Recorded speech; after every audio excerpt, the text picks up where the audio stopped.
नमस्कार, साधना प्लस देख रहे हैं आप और मैं हूं आपके साथ पूजा अग्रवाल। बुलेटिन की शुरुआत करेंगे हेडलाइंस के साथ। सिमडेगा के कोनबेगी गांव में बनाया गया रिकॉर्ड, 190 लोगों ने लगाया एक दिन में टीका। लोगों में टीके को लेकर देखा उत्साह। लातेहार में जिला प्रशासन ने मोबाइल टीकाकरण वैन के रवाना। कोरोना पर जीत के लिए टीका है जरूरी, कोरोना पर लगातार संचालित। सहरसा में मनरेगा के तहत बनाया गया कुआं, डीडीसी राजेश कुमार सिंह ने किया उद्घाटन। गांव के लोगों में दिखी खुशी। और खलारी में हाइवा की चपेट में आने से मजदूर की हुई मौत। कोयला ढुलाई का काम पूरी तरह से हुआ बंद। जिला परिषद सदस्य ने मुआवजा देने की मांग। चलिए शुरुआत करेंगे खबरों से। महासचिव सुप्रियो भट्टाचार्य ने प्रेस कॉन्फ्रेंस की, जिसका मुख्य उद्देश्य बीजेपी और बाबूलाल मरांडी पर निशाना साधना था। जिसमें सुप्रियो भट्टाचार्य ने कहा कि बाबूलाल मरांडी किस दिशा की राजनीति कर रहे हैं ये समझ नहीं आ रहा है। साथ ही रूपा तिर्की मामले में भी उन्होंने कहा कि जो भी दोषी होगा उस पर सख्त कार्रवाई की जाएगी।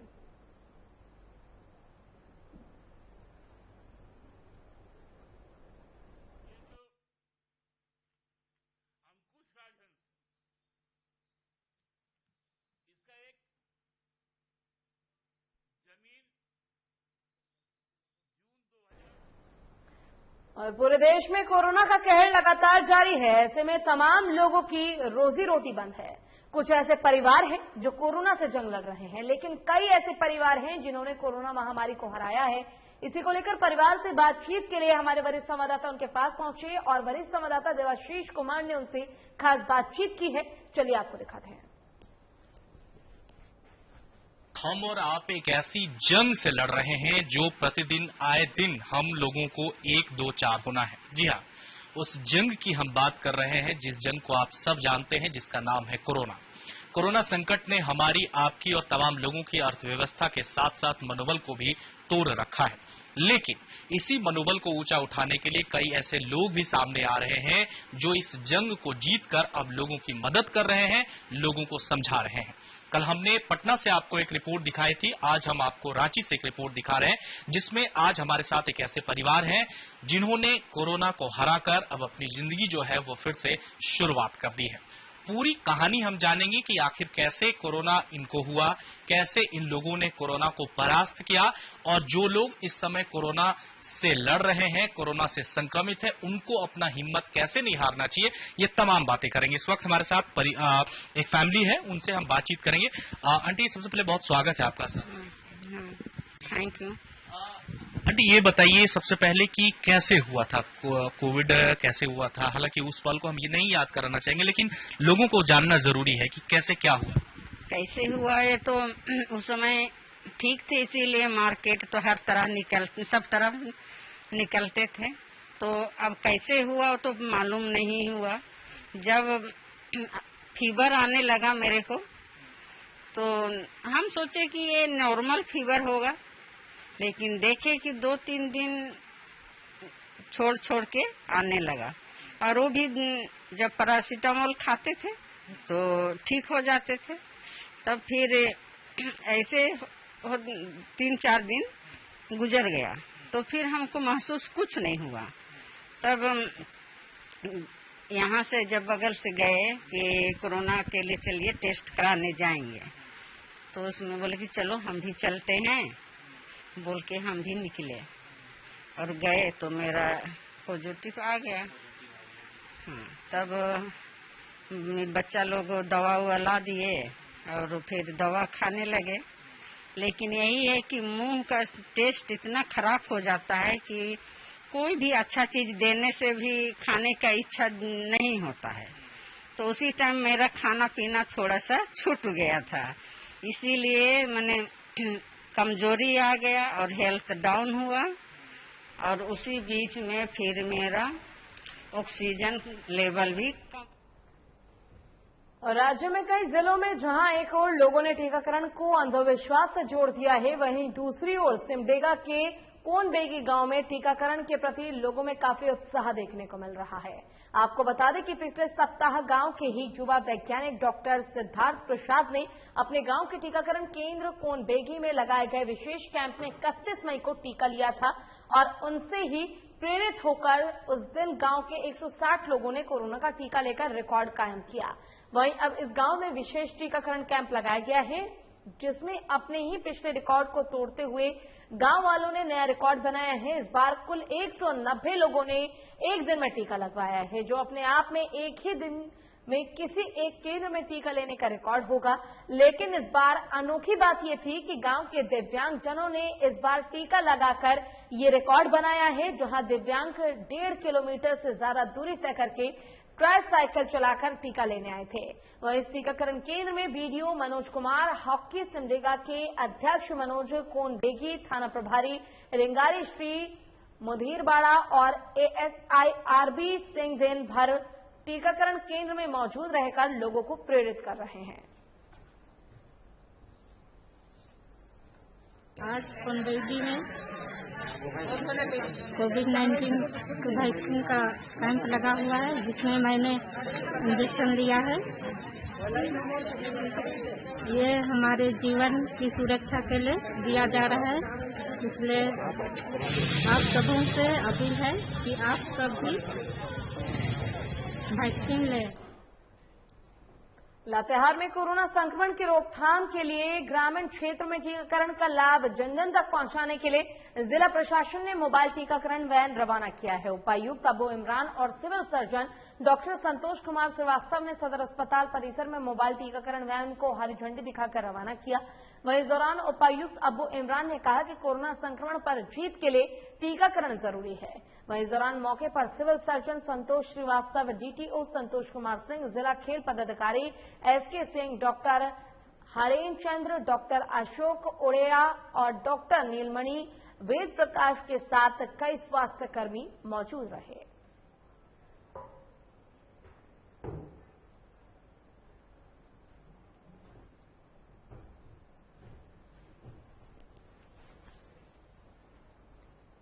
और सहरसा के बिचलपुर पंचायत स्थित कटैया दुर्गा स्थान प्रांगण में मनरेगा योजना के एक कुआं का निर्माण किया गया, जिसका उद्घाटन डीडीसी राजेश कुमार सिंह द्वारा किया गया और फीता काटकर उन्होंने ये उद्घाटन किया। वहीं इस मौके पर डीडीसी ने कहा कि कुआं का जुड़ाव जमीन के अंदर भूतल से बना रहता है, जिससे सालों भर पानी जमा रहता है। साथ ही उन्होंने ये भी कहा कि मनरेगा योजना के तहत तरह तरह की योजनाएं चलाई जा रही हैं, जिसका लाभ लोगों को मिल रहा है। वहीं मौके पर बिजलपुर पंचायत के मुखिया संजीव कुमार की अध्यक्षता में आयोजित उद्घाटन कार्यक्रम में डीडीसी राजेश कुमार सिंह और बीडीओ असगर अली को मुखिया द्वारा चादर देकर सम्मानित किया गया। वहीं इस मौके पर मनरेगा कर्मी और गांव के कई गणमान्य व्यक्ति मौजूद रहे। कार्यक्रम यही था जो मनरेगा योजना के तहत हम लोग कुआं का निर्माण किए थे, उसी का उद्घाटन हुआ था, इसीलिए डीडीसी सर आए थे। और किस किस चीज को लेकर आए हुए थे? और आए थे, देखिए विकास योजना का काम हम लोग के यहाँ जो हुआ है वृक्षारोपण का मनरेगा योजना के तहत, उसी सब पर चर्चा हुआ। प्रधानमंत्री योजना का कार्य हुआ है, शौचालय का काम हुआ है, पेंशन का काम हुआ है, सारी योजना को लेकर के साथ निश्चय योजना है। सभी योजना को देखते हुए डीडीसी सर जो है समीक्षा बैठक में चर्चा किए और अच्छा काम काज रहा। और खलारी के राय रेलवे साइडिंग में हाइवा की चपेट में आने से मजदूर युवक की मौत हो गई। वहीं मजदूर युवक उसी हाइवा में काम करता था। आपको बता दें कि साइडिंग में कोयला गिराने के लिए वो हाइवा खोलने के दौरान मजदूर उसकी चपेट में आ गया और मौके पर ही उसकी मौत हो गई। वहीं युवक की मौत के बाद साइडिंग से कोयला ढुलाई का काम पूरी तरह से बंद हो गया है। इधर सीसीएल के अधिकारी और खलारी पुलिस भी मौके पर पहुंचकर मामले की जांच में जुट गए हैं। वहीं खलारी के जिला परिषद सदस्य मृतक मजदूर के परिजनों को 5,75,000 रुपए की मुआवजा राशि देने की मांग कर चुके हैं।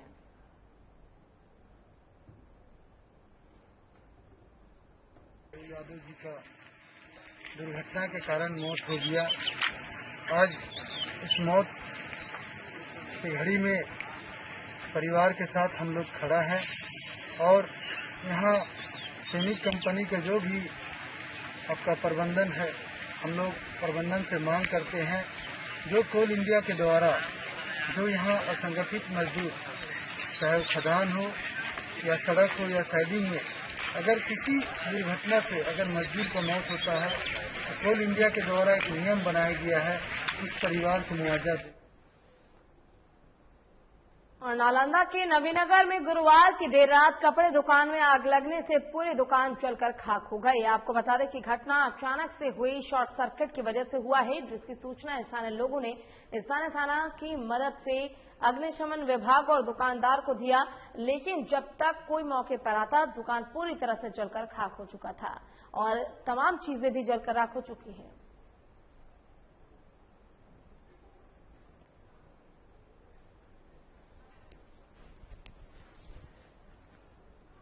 और नालंदा के नूरसराय थाना क्षेत्र में एक दर्दनाक सड़क हादसा हुआ। वहीं इस सड़क हादसे में बाइक पर सवार 2 युवक की घटनास्थल पर ही मौत हो गई। वहीं ये घटना अज्ञात वाहन द्वारा की गई, जो बाइक सवार दोनों युवक को रौंदते हुए भाग निकला। वहीं इस घटना की जानकारी मिलते ही स्थानीय थाना अध्यक्ष विजेंद्र चौधरी घटनास्थल पर पहुंचे और दोनों शवों को अपने कब्जे में लेकर पोस्टमार्टम के लिए सदर अस्पताल बिहारशरीफ भेज दिया गया है और मामले की जांच में भी जुट गए हैं।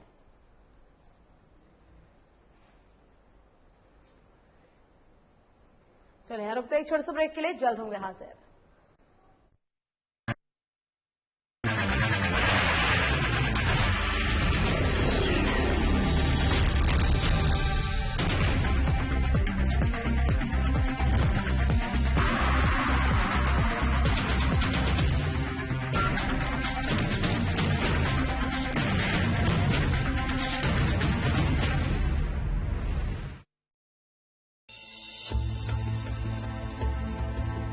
रामकृष्ण मिशन अस्पताल रांची में सेवा का एक सर्वोत्तम संस्थान। 7 दशकों से रामकृष्ण मिशन सैनिटोरियम में सभी बीमारियों का आधुनिक पद्धति से सस्ते दर पर इलाज। अस्पताल में अनुभवी डॉक्टर और कुशल नर्सें रखेंगी आपका विशेष ख्याल। सभी आधुनिक चिकित्सकीय उपकरणों से लैस 24/7 है सेवा में समर्पित। रामकृष्ण मिशन अस्पताल, खूंटी रोड, तूपुदाना, रांची, जिसका सेवा ही परम धर्म है।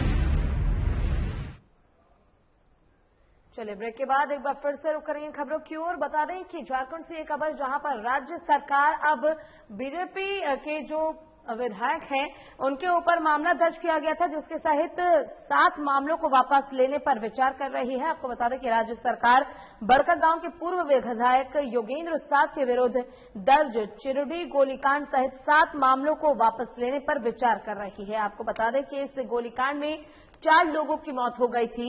योगेंद्र साव फिलहाल इसी मामले में जेल में बंद है। सरकार जिन मामलों को वापस लेने पर विचार कर रही है उसमें बड़कागांव थाना कांड संख्या के तमाम मुद्दे शामिल हैं। सरकार ने इसी मुकदमों की वापसी को लेकर अभियोजन की राज जनाने के लिए सरकार की ओर से लोक अभियोजन को पत्र लिखा गया है।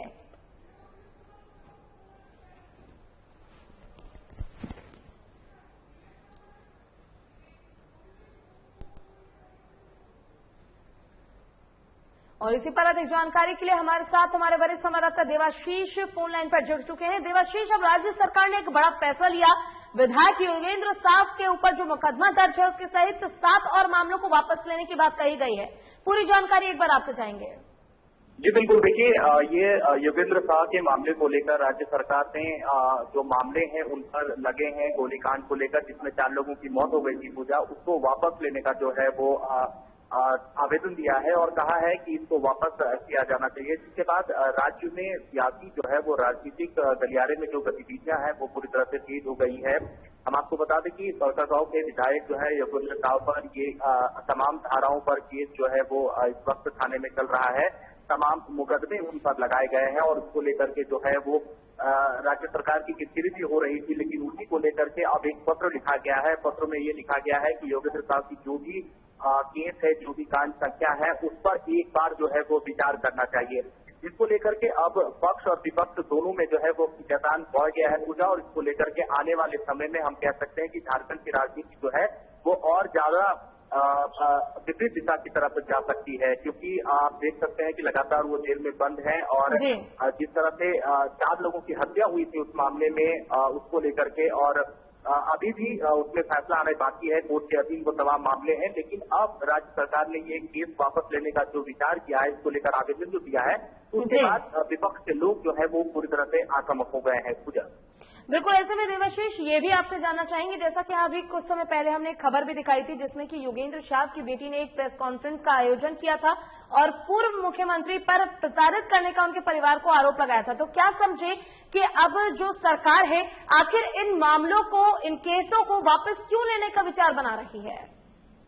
जी बिल्कुल, देखिए जिस तरह से विधायक जो हैं उन्होंने प्रेस कॉन्फ्रेंस भी किया था और प्रेस कॉन्फ्रेंस में ये भी कहा था कि पूर्व जो मुख्यमंत्री रहे हैं वो उन्होंने पूरी तरह से हमारे पिता को जो है वो फंसाने की कोशिश की थी, एक साजिश बता रही थी उनको। तो उसको लेकर के जो है वो साफ बार बार यही कह रही थी कि जो उनके पिता है उन्होंने किस तरह का कोई अपराध नहीं किया है, कोई गलती नहीं किया है, लेकिन उनको जो है वो पूर्व की सरकार जो है वो फंसाने का काम किया है। लेकिन अब जो है एक बार फिर से राज्य सरकार जो है वो इस पूरे मसले पर विचार करने का फैसला उन्होंने अधीन रखा है, जैसा कि मैंने पहले बताया। और इसको लेकर के जो है अब हम अगर बात कर लें विपक्ष के बाकियों की, तो वो तमाम लोग कह रहे हैं कि राज्य सरकार अगर ये आगे करेगी तो फिर हम जो है उसको लेकर के आगे और मामला उठाएंगे और किसी भी हाल में योगेंद्र साहब की वापसी जो है वो हम राज्य में नहीं होने देंगे, क्योंकि लगातार जो पूर्व की सरकारें हैं वो उन पर कई मामले के बारे में बता रही हैं और उनको एक खास समुदाय, एक खास संगठन से जुड़े होने की भी बात लगातार झारखंड की राजनीति में चली ही आ रही है। उसको लेकर के लेकिन राज्य सरकार, हालांकि अभी हेमंत सोरेन की सरकार है और स्वयं उनकी जो पुत्री है वो विधायक है, तो ऐसे में एक कह सकते हैं कि बड़ा पावर है, बड़ा हैसियत है, तो इसको लेकर के कहीं ना कहीं पिता की वापसी जो है वो पुत्री जो है वो जारी है, जिसको लेकर के कुछ दिन पूर्व में भी उन्होंने प्रेस कॉन्फ्रेंस भी किया था। पूजा, तो ऐसे में देवाशीष क्या समझे, विधायक बेटी के कारण अब कहीं ना कहीं जो उनके पिताजी हैं उनके मुकदमे को, उनके केसों को जो राज्य सरकार है वो वापस लेने का फैसला ले रही है?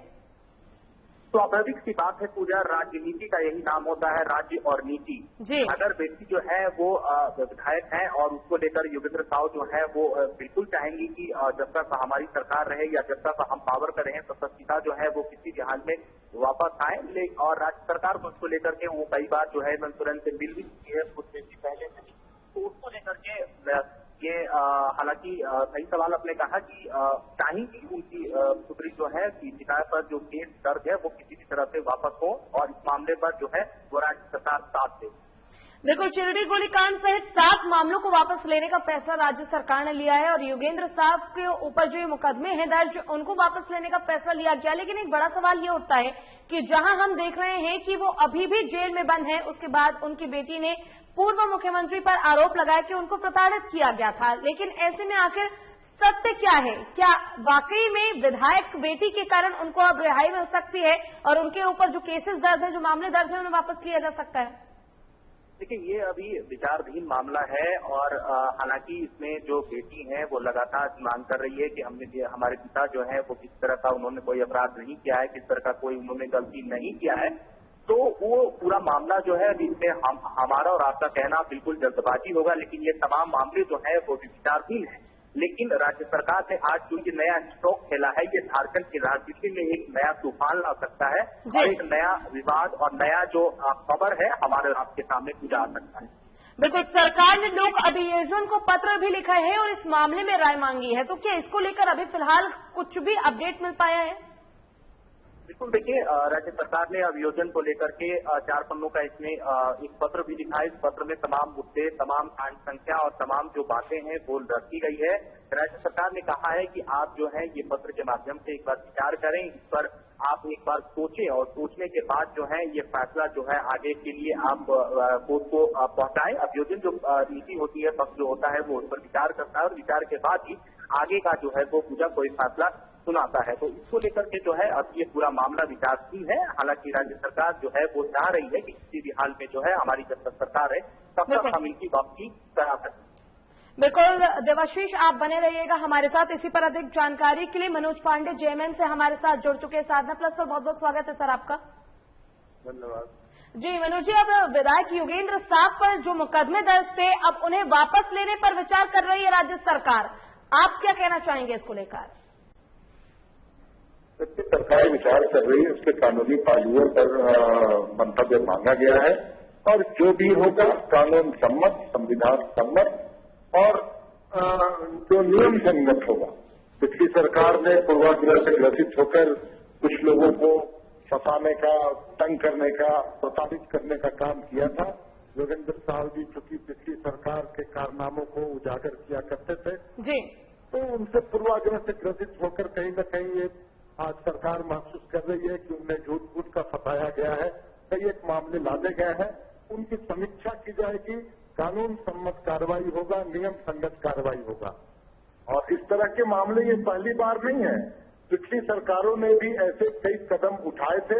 हम लोगों ने तो देखा है कि हरियाणा में सरकार बनाने के लिए जो जेल में कैदी है उसे भी छोड़ा गया, उसे भी पैरोल दिया गया और उनके केस वापस लिए गए। हम तो कानून सम्मत, नियम संगत, संविधान सम्मत कार्रवाई करने पर विश्वास करते हैं। कोई भी जनप्रतिनिधि पर पूर्वाग्रह से ग्रसित होकर अगर पिछली सरकार ने कोई कार्रवाई की है, केस लादे गए हैं, तो निश्चित तौर पर समीक्षा होनी चाहिए और समीक्षा सरकार कर रही है। मनोज जी, इस दौरान एक और सवाल ये आपसे पूछना चाहूंगी, जैसा आपने कहा कि पिछली सरकार जो है उन्होंने योगेंद्र साहब को फंसाने की कोशिश की और जिसके कारण आज वो जेल में बंद है, और अब राज्य सरकार जो पूर्व में राज्य सरकार थी उन्होंने फंसाने की कोशिश की, लेकिन अब राज्य सरकार ने ये फैसला लिया है कि उन्हें बाहर निकाला जाएगा और जो मामले दर्ज हैं उन पर थोड़ा विचार किया जाएगा। तो ऐसे में क्या समझे, अगर पूर्व सरकार उन्हें फंसाने की कोशिश कर रहा था, ये चीजें मालूम होने के बाद भी इतने टाइम बाद, इतने समय के बाद इन विषय पर चर्चा किया जा रहा है और उसके बाद अब रिहाई की बात और केस वापस लेने की बात की जा रही है?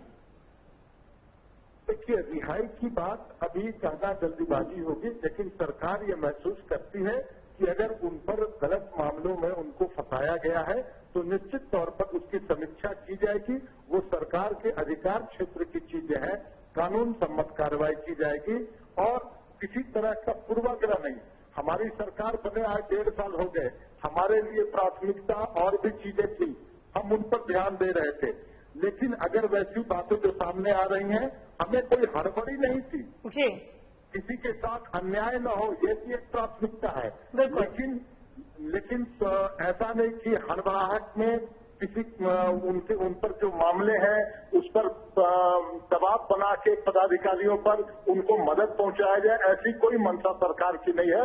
लेकिन अगर किसी को प्रताड़ित करने के उद्देश्य से अगर पिछली सरकार ने कार्रवाई की है तो सरकार के अधिकार क्षेत्र में उसकी समीक्षा करना और समीक्षोपरांत जो भी मंतव्य आएगा सरकारी वकील का, महाधिवक्ता का और जो कोर्ट अपना निर्णय सुनाएगी उस अनुसार सरकार काम करेगी। बिल्कुल मनोज जी, देखने वाली बात होगी कि लोक अभियोजन को जो पत्र लिखा गया है उसमें क्या जवाब आता है और जिन 7 केसों को वापस लेने की विचार किया जा रहा है आखिर उसमें क्या फैसला लिया जाएगा। आपका बहुत बहुत शुक्रिया हमारे साथ जुड़ने के लिए। और एक बार फिर से रुख करेंगे देवाशीष की ओर। देवाशीष, आपसे जानना चाहेंगे, जैसा कि मनोज जी ने बताया कि पूर्व की सरकार ने योगेंद्र साहब को फंसाने की कोशिश की, क्या वाकई में हम ये समझ सकते हैं कि पूर्व में जो सरकार थी उन्होंने योगेंद्र साहब को फंसाने की कोशिश की और अब जो फिलहाल राज्य सरकार है वो कहीं ना कहीं उनके मुद्दों को लेकर, उनके मामलों को लेकर विचार कर रही है और उनके जितने भी केसेस हैं 7 केसेस को वापस लेने पर विचार कर रही है? जी बिल्कुल, जिस तरह से पूजा मनोज जी ने बताया कि हम लोगों ने अभियोजन को पत्र लिखा है और पत्र जो है वो अभी विचाराधीन है और इसको लेकर के फैसला जो है वो आना बाकी है। हालांकि जेएमएम जो है लगातार वो पूर्व की सरकार से, हालांकि तो अभी की बात है, विपक्ष की पार्टी है तो आरोप और प्रत्यारोप का दौर जो है वो राजनीति में चलता ही रहता है। तो साफ तौर पर जिस तरह से अभी की सरकार जो है वो पुराने सरकार पर आरोप लगा रही है, लेकिन मामला जो है वो विचाराधीन है, न्यायालय में है और इसको लेकर के। लेकिन सरकार, अगर हम अभी की बात कर लें तो अभी की जो राज्य सरकार है वो स्वयं चाहती है कि किसी भी हाल में जो है इन तमाम मामले जो यदि अभी इस वक्त योगेंद्र साह पर है वो हम लोग उनको माफ कराएं, उनको लेकर के उनको किसी भी तरह से उनको बाहर निकालने की कोशिश की जा रही है। जिस तरह से पूर्व में भी हमने बात की थी पूजा की, लगातार उनकी जो बेटी है इस पूरे मसले पर, इससे पहले पत्रकारों से भी उन्होंने बातचीत की थी और उन्होंने आरोप लगाया था पूर्व की सरकार पर, पूर्व के मुख्यमंत्री पर, कि हमारे पिता को जो है वो पूरी तरह से फंसाया जा रहा है और उसी को लेकर के अब राज्य सरकार जो है वो पूरे मामले पर जो है वो विचार करने का फैसला जो है उन्होंने लिखा है। उन्होंने एक पत्र भी लिखा है और इस पत्र के माध्यम से वो चाहती हैं कि किसी भी हाल में जो है जब तक हमारी सरकार रहे तब तक जो है इस पूरे मसले पर हम कोई न कोई काम जो है वो जरूर कर पाएंगे। बिल्कुल देवाशीष, एक आखिरी और अहम सवाल आपसे ये पूछना चाहूंगी, जैसा कि पूर्व में बीजेपी सरकार के ऊपर आरोप लगाया गया कि योगेंद्र साहब को उन्होंने फंसाने की कोशिश की है, तो क्या अभी तक इस मामले को सुनने के बाद बीजेपी की तरफ से कोई प्रतिक्रिया सामने आई है? अभी तो फिलहाल पूजा कुछ नहीं आई है, लेकिन अब जैसे कि मामला जब अब धीरे धीरे जैसे बढ़ेगा तो जरूर ये बात जो है वो बीजेपी अपना पक्ष रखेगी और बीजेपी इस पूरे मसले पर कहेंगी। लेकिन अभी फिलहाल इस पूरे मसले पर कोई भी बयान नहीं आया है। जेएमएम जो है वो लगातार पहले भी पत्र अपना दाखिल कर चुका है। हम भी कोशिश करेंगे कि कोई बयान इस पर हम मिले या ले सके बीजेपी की तरफ से, लेकिन आने वाले समय में ये बयान जो है वो जरूर आएगा, क्योंकि ये झारखंड की राजनीति में बड़ी खबर आने वाले समय में होगी और इस पर जो है वो भूचाल भी जरूर मचेगा। बिल्कुल देवाशीष, देखने वाली बात होगी कि आखिर बेटी की पहल कितना रंग लाती है पिता के लिए, और योगेंद्र साह के ऊपर जो केसेस दर्ज हैं जिन्हें वापस लेने के लिए राज्य सरकार विचार कर रही है, उस पर क्या फैसला आता है। आपका बहुत बहुत शुक्रिया तमाम जानकारी के लिए, हमारे साथ जुड़ने के लिए। चलिए, इसी के साथ फिलहाल के लिए इस बुलेटिन में बस इतना ही। खबरों का सिलसिला लगातार आगे भी जारी है, आप देखते रहिए स्टार प्लस। नमस्कार।